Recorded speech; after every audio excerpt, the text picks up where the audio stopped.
അല്ലാഹു അക്ബർ അല്ലാഹു അക്ബർ അല്ലാഹു അക്ബർ ലാ ഇലാഹ ഇല്ലല്ലാഹു അല്ലാഹു അക്ബർ വലില്ലാഹിൽ ഹംദ്.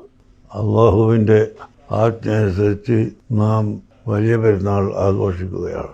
ആഘോഷം എന്നതുകൊണ്ട് നാം ഉദ്ദേശിക്കുന്നത് ഏറ്റവും വലിയ ത്യാഗം സഹിച്ച് അഗ്നികുണ്ഡാരത്തിലേക്ക് വലിച്ചെറിയപ്പെടുകയും ചെയ്തിട്ടുള്ള ഇബ്രാഹിം നബി അലൈഹിസ്സലാമിൻ്റെയും അവിടുത്തെ മകൻ ഇസ്മായിൽ നബി അലൈഹിസ്സലാം, അവരുടെ ഉമ്മയായ ഹാജർ ബീവി, ഇബ്രാഹിം നബി അലൈഹിസ്സലാമിൻ്റെ പത്നിയായ സാറ ബീവി റളിയല്ലാഹു അൻഹു, ഇവരുടെ എല്ലാവരുടെയും ത്യാഗസമ്പൂർണമായ ജീവിതവും അധ്വാനവും പഠിച്ച് മനസ്സിലാക്കി മനുഷ്യർ എവിടെയായാലും എപ്പോഴായാലും എല്ലാ ത്യാഗങ്ങൾക്കും തയ്യാറായി സത്യത്തിനും സമാധാനത്തിനും വേണ്ടി പ്രവർത്തിക്കണമെന്നാണ് ആ ചരിത്രം നമ്മെ പഠിപ്പിക്കുന്നത്. മാത്രമല്ല, അങ്ങനെ ത്യാഗം സഹിച്ച് ചരിത്രത്തിലേക്ക് കണ്ണോടിച്ചു നോക്കിയാൽ നമുക്ക് മനസ്സിലാക്കാൻ സാധിക്കുന്നത് അവസാന വിജയമാണ്.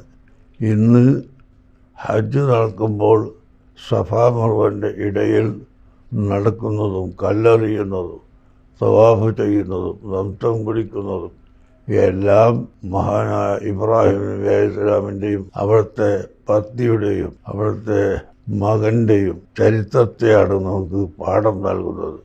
അവർ അത്രയും വലിയ സാഹസം അന്ന് അനുഭവിച്ചിട്ടുണ്ടെങ്കിൽ ഇന്ന് ചെയ്യപ്പെടുന്ന മുഴുവൻ അമലുകളുടെയും പ്രതിഫലത്തിൽ ഒരു ഭാഗം അല്ലാഹു തആല അവർക്ക് നൽകുമെന്നതിൽ സംശയമില്ലല്ലോ. അങ്ങനെ ലോകമെങ്ങും പുകഴ്ത്തപ്പെടാനും പറയപ്പെടാനും ഉദ്ദേശിച്ചല്ലെങ്കിൽ പോലും നല്ല കാര്യങ്ങൾക്ക് വേണ്ടി ത്യാഗം സഹിക്കുന്നവർക്ക് അവസാനം ലോക ജനതയുടെ മുമ്പിൽ പ്രശംസയും സമാധാനവും ഉണ്ടാകുമെന്ന് നമുക്ക് മനസ്സിലാക്കാം.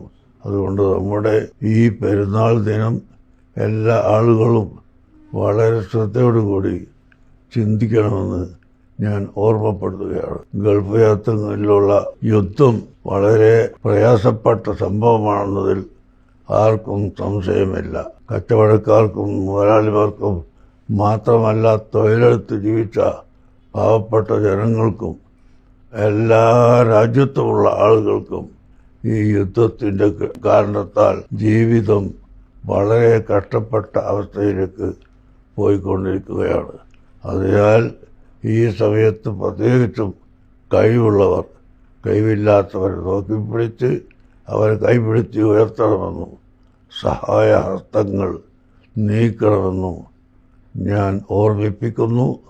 സർവശക്തനായ അള്ളാഹുവിൻ്റെ നിയന്ത്രണമാണ് ഈ ലോകത്ത് നടക്കുന്നത് എന്ന് ഓർത്തുകൊണ്ട് അള്ളാഹുവിനെ ഓർക്കുകയും അവന് ഇബാദത്ത് എടുക്കുകയും ചെയ്യണമെന്ന് കൂടി ഓർമ്മപ്പെടുത്തി എൻ്റെയും എൻ്റെ സംഘടനകളുടെയും മർക്കസ് സഖാഫത്ത് സുന്നിയയുടെയും മറ്റെല്ലാവിധ സ്ഥാപനങ്ങളുടെയും പേരിൽ ആശംസകൾ അറിയിക്കുന്നു.